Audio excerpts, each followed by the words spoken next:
Hello everyone, in this question we will be talking about the T helper cells.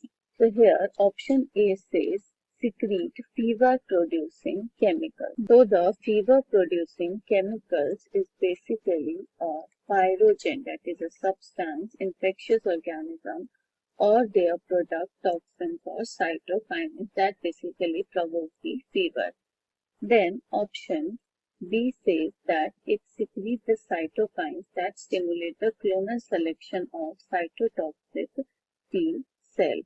So basically, the helper T cells are most important in cells' adaptive immunity.